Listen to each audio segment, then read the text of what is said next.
Yeah, you can solve all problems with prune juice.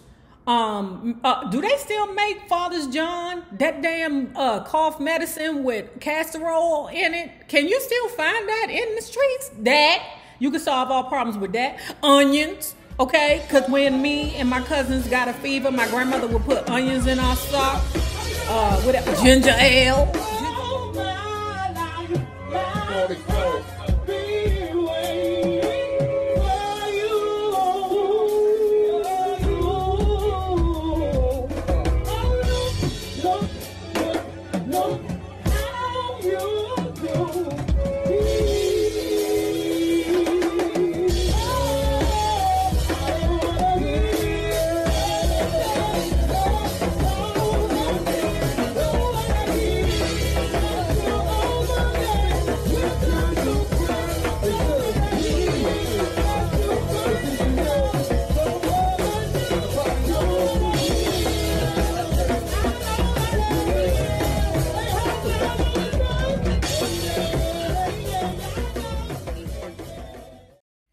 Well, hello there, love bugs. Hello there, Bellas.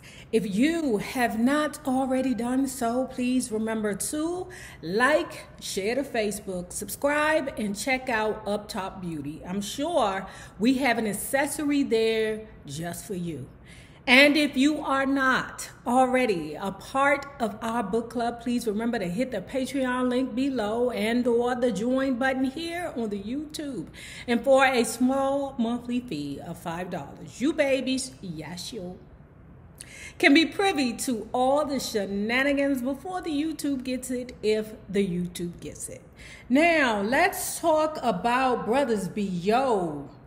Like George, ain't that fucking kind of hard on you? Not, well, Funkin kind of hard on you. In late 1981, after a final show in Detroit, I suspended operations for both Parliament and Funkadelic. Getting high laid me low. I'm not especially judgmental about drugs, but I can't ignore the fact that they interfered with my ability to do what I needed to be done. The record companies had done their best to put the brakes on P-Funk, and I was effed up enough to let it happen. At a time when I needed the best advice and counsel, I had Nene Montez. I couldn't get rid of him because he was my lifeline as the ship was sinking. All of a sudden, it was impossible to line up work.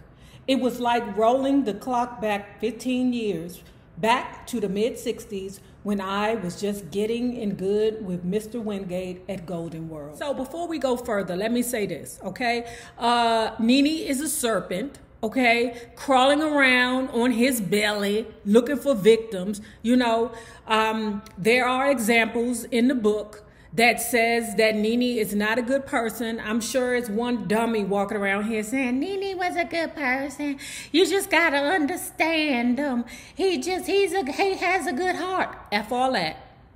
To me, when you be like, oh, they got a good heart, that's telling me that the only organ in their body is good is their heart. Not their brain, not their skin, you know, not their liver. It annoys me how when you have those people that I call serpents and demons that walk among us, it annoys me that in a vulnerable place, they seek out the most vulnerable, okay? So that they can stick their fangs in them, you know, and suck every piece of blood from whatever victim it is. At the worst down and out point, a man named Ted Currier brought an idea to Nene.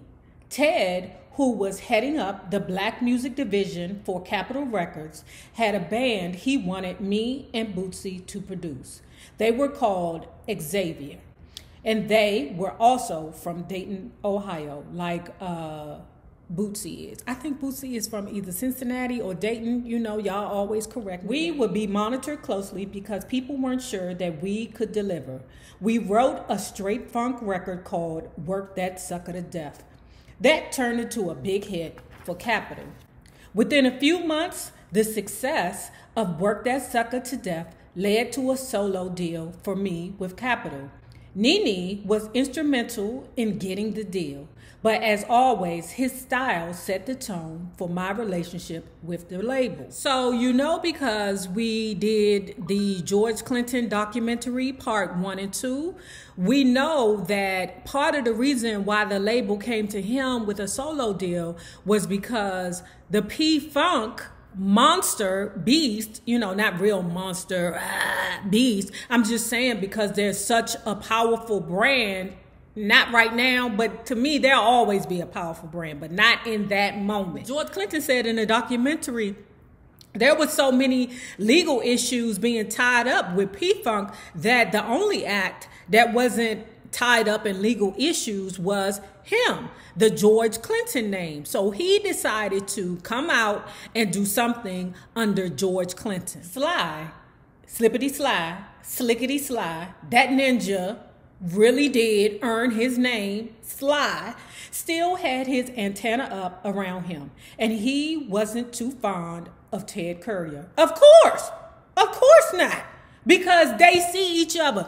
Serpents see each other. They crawling around with each other down there on the ground, seeking out prey. They know each other. And I told you, them demons be like, no, you can't put your fangs in them because I got my fangs in them. Go find your own creature to suck on. To further explain why Sly don't really dig the dude, right, is because one time all three of them was driving in a car. George Clinton ain't driving because that nigga can't drive. Right? But all three of them in the car. Sly in the front seat, Georgie Pooh in the back seat, the dude Ted Courier is driving. Yeah, Ted Courier is driving, right? So Ted Courier can sense that Sly is not feeling him. So then he begins to suck up to Sly. Sly ain't feeling it. He like, eh. So Sly started, faking like he was nodding off in the back seat. So that Sly doesn't have to interact with Ted, he just drifts off into a pretend nod. George Clinton said that he adapted that himself also. So when people came to him and started talking shit that he didn't want to hear about, he just pretended that he was way too high, and then Mother Hunchies would leave you alone. I do that sometimes when I'm pretending I'm dumb. Really? Is that what happened, girl? I wasn't even there. Works every time. Flattery was Sly's weakness, and he was always on guard against it. After that, Sly just drifted away, there in the car. He pretended to be so high that he nodded out so that no one would talk to him. I learned to do the same thing from him. When you go out in public like that, acting stoned and dizzy, people leave you alone. I concur. So this is another reason why Sly don't mess with the dude Ted Courier, okay, that's in charge of the black section at the label. Okay, hold on. We were all talking about music and someone mentioned Miles Davis. Who is that? Ted said. But you in charge of the black music? Okay. We all laughed until it was clear that he wasn't joking. The head of Capitol's Black Music Division didn't know who Miles Davis was. After we all got out of the car, Sly turned to me and said, man, mother F that ninja. He is full of shiz. Is he more full of shiz than you, Sly Stoney? I don't know, Slickety Stoney. I don't know. I think y'all both got the bullshit with y'all. I just said. Junie and I had gotten so comfortable working together that we didn't even really need to be in the same place. He would go in, do his work, and leave. I was mostly in a hotel getting high, and I got out when I could get out and came to the studio and added my part. When I wasn't working with Junie, I was cutting tracks with Gary Shitter and David Spradley, okay? Or Scheider, okay? Y'all, let's stop having this argument about the dude Gary last name. It's either Shitter or Scheider. Y'all go back and forth. I don't know. I'm going to leave it alone. I don't even want to deal with it no more. Working with Gary and David was a different experience from collaborating with Junie. They were a team rather than a solitary producer. So their work had more of a social component with more conversation and more fellowship. That meant Oddly enough, that there was a greater chance that I'd feel left out if I came by and saw them working. Cancers, get in control of your emotions, please. One night I came in to find that they had done up a new track, just the basic music. I was fucked up, something major, nearly out of dope, starting to get paranoid that they might be moving ahead without me. Can you be left off your own solo album? That's crack for you. Anxiety focused me, and I shifted over to a supervisory tone and told them to play me what they were making. I'll just put some vocals on here, I said, trying to sound businesslike. At that point, it was mainly just a dragging percussion sound without the keyboard melody, and I just started right in with a freestyle, making things up as I went. The vocals stayed spoken rather than sung because I didn't know what key the thing was in. As with computer games, the lyrics were a free associative stream of puns and phrases. Yeah, this is a story of a famous dog.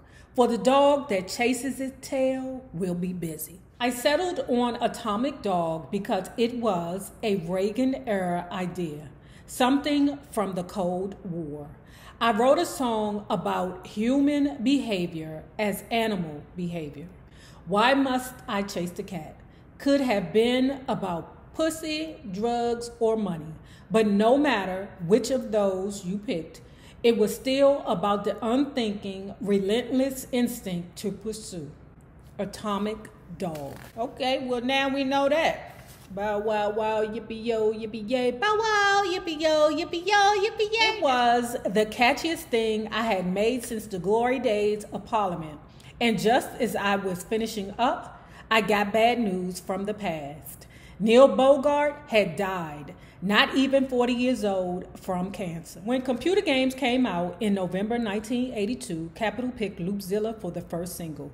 We played a few small club dates to promote the record. And then, after the new year, Capitol sent me over to England for a series of promotional appearances. I went right back to Miami to get a group together for the tour. It was a full house. We had Eddie, Blackbird, and Michael on guitar, Bernie and Junie on the keyboards, Dennis Chambers and Rodney Skeet, Curtis on bass. We had Boogie and Ron Ford, Gary Shitter, and the full horn section, even Bootsy and Catfish for some of the shows. Maceo was the band leader, and that let us do a kind of greatest hits set. Atomic Dog was going to have a bite along with the bar. Some of y'all be, trying to correct me. Oh, Nay, that's not true. That's not what happened. First of all, stop correcting me. This is George Clinton's book, not my book, okay? And then some of y'all came in and said, well, Nay, don't be, bothered because the interviews have varied along the way, and plus when you do so many drugs, I know it's hard for you to keep up with, certain things that happen in your life, right? But anyway, what he said initially on the documentary was that he said that he was not going to allow the drugs to get in the way of his current success. He could not let crack interfere with Atomic Dog and what was happening around Atomic Dog, meaning, all his people are back in to help him, okay? He's so happy about that he also mentioned, the P-Funk players on his album also, that's beautiful to me. But what he said was he would carry a container of crack, like a crack rock around his neck, And in the documentary, he said that he never smoked crack again after that. Once he figured that he could, go through the whole tour without smoking crack, with that crack rock around his neck, he didn't need to do it no more. That's what he said. But while I'm reading in this book, he said after the tour, he went into, the crack thing, that a lot of addicts do. You finish doing what you're doing. Okay, and now you want to celebrate with the crack. So he said that he got on the bed, okay, butt naked. I didn't know that was a ritual to get butt naked when you smoke crack. I did not know that, okay? But he got on the bed butt naked. He got his little pipe, okay? And he ready to get busy. He said he was such a meticulous crack smoker that what he would do is stick tissue up his nose so that his breathing wouldn't blow out the flame from smoking crack. I don't know nothing about that. That's not my life. I don't know. I'm not a smoker. Period. Okay? Y'all know I will do an edible here and there, but y'all know I ain't no smoker. I'm not about to fuck up these lips. These lips, you know, is associated with my money. Okay? These lips start looking like, you know, them smokers' lips, then y'all don't want to mess with me no more. Y'all gonna be like, ugh, she's so dirty. Because y'all, ooh, I'm sorry. Shots of Louisa. Y'all smokers, we can look at y'all and be like, ugh, they smoke. Your whole mouth be looking like it's smoke. So anyway, he finna smoke the rock with the pipe, right? And he said that somehow when he was lighting the pipe, the flicker got on one of his, you know, tissues stuck up his nose. The first thing he did was real hard. The damn tissue flew over to the curtain. Now the curtain on fire, okay? He's still butt naked. Knees is numb because he's sitting in the lotus style and he crawling over to the curtain because he can't really walk, trying to grab the curtains to throw them down and put them out on the floor, okay? Didn't matter because the damn alarm going off, right? He called downstairs, my bad. I'm lighting candles around here. That's why the alarm went off. The lady was like, it's okay, Mr. Clinton. It's okay. We didn't even notice it. Okay. But after that, he was like, whoa, I got to change my way of smoking. There are differences between interviews. Like the person down in the comments told me, okay, brother, you said that you didn't smoke crack again after that tour because once you felt like you can get through the tour without smoking crack, you ain't need to smoke it again. In the book, you telling us to celebrate you smoked a cracky, okay? That's what you told me in the book. So he off tour, right? He finished his tour. His last show was in LA. He celebrated by going to a hotel in LA, you know, and set the damn room on fire with a crack pipe, okay? He got issues. He like, wait a minute. I don't want this situation to happen again. But in the interim, he got another call to do another show. As it turned out, Los Angeles wasn't the final stop. The promoters added one more show in San Francisco, and that night somebody gave me some shit that was bad news. I don't know if it was poisoned or laced with dust, if something was really wrong with it, or if I wasn't right for it at the time. But I really crashed. I got deathly ill, which was the real rarity for me. Most health problems I solved with prune juice. Yeah. You can solve all problems with prune juice. Do they still make Father's John, that damn cough medicine with castor oil in it? Can you still find that in the streets? That. You can solve all problems with that. Onions, okay? Because when me and my cousins got a fever, my grandmother would put onions in our sock. Ginger ale. Ginger ale solve all problems. Y'all know I've been drinking ginger ale since I was forever. Y'all tell me below, what thing did your grandparents or your parents gave you to fix some shiz that had nothing to do with nothing? You hear me? Nothing. So you know he got the PTSD over, you know, setting the, you know, room on fire around there to LA, okay? So when he got finished with the second round of tours, okay, he decided to go to North Carolina, rent a cabin, and start smoking woolies, okay? Because he's stressed out about smoking that straight pipe. He said that he would put it in the weed, okay? That's woolies. I forgot what else y'all called them. But woolies, and he would just put it in a regular pipe, you know, because he don't want to set nothing on fire no more. I can dig it, brother. But how about you do this? Just stop smoking it. Atomic Dog put me back on the map. We filmed the video, and it won several awards, even though MTV wouldn't show it. This was before March of 1983 when Michael Jackson's Billie Jean video broke the network's color line. So anyway, that's why I'm wearing MTV today, y'all. You know, it just makes me happy to know that somebody somewhere is irritated by the fact that I'm wearing this. Especially you, MTV. I don't care. I know y'all crossed over, but I don't care. Your foundation is built in racism. In 1982, Bootsy released a record called The One Giveth, The Count Taketh Away. In the wake of that album, though, he put out a song called Body Slam. To see Atomic Dog and Body Slam meet at the charts reminded me of when Flashlight had stepped aside for Bootzilla back in 1977. It felt like a reunion. Bootsy had been one of my most valuable collaborators through the highest heights of P-Funk.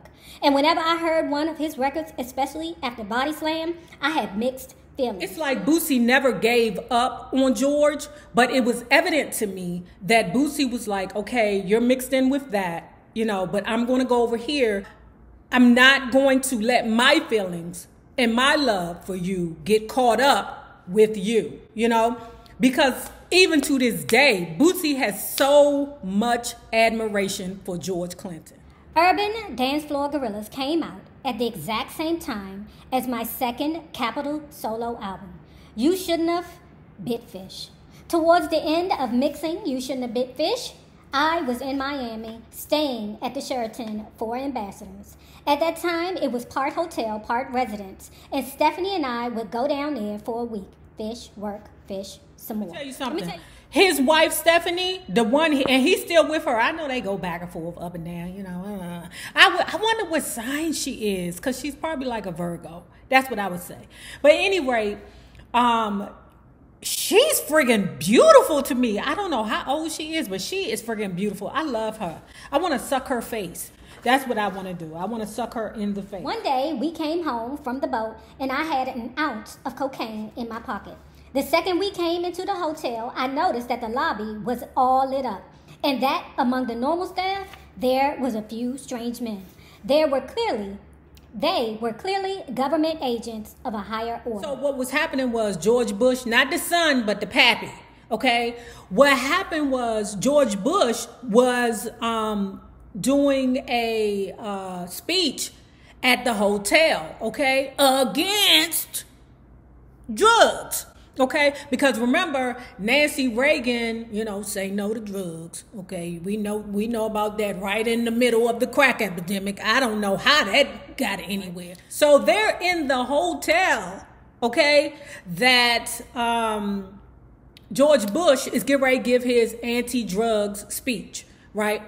Also in the lobby, while they coming through the door, is a dog, okay? The dog starts sniffing around Georgie Poo, okay? George like, oh shit, it's too many officials around here, I ain't gonna make it. Luckily, when the black coat started going towards him, when the dog was, sniffing him, bark, bark, he got it, it's him, he got the drugs. Luckily, the manager had intervened before the black coat started coming through and said, look, these are the Clintons. They're fine. Just let them go up to their room. They, stay out the way. They don't cause us no problems, okay?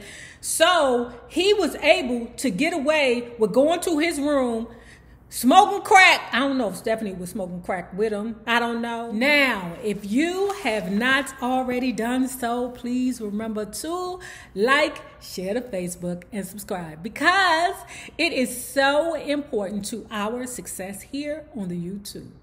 Now, remember this. The same people that you meet on the way up will always be the same people that you meet on the way down. My naysayers, my patron loves. You babies have a good one. Get up on the downstroke. Hey, everybody get up.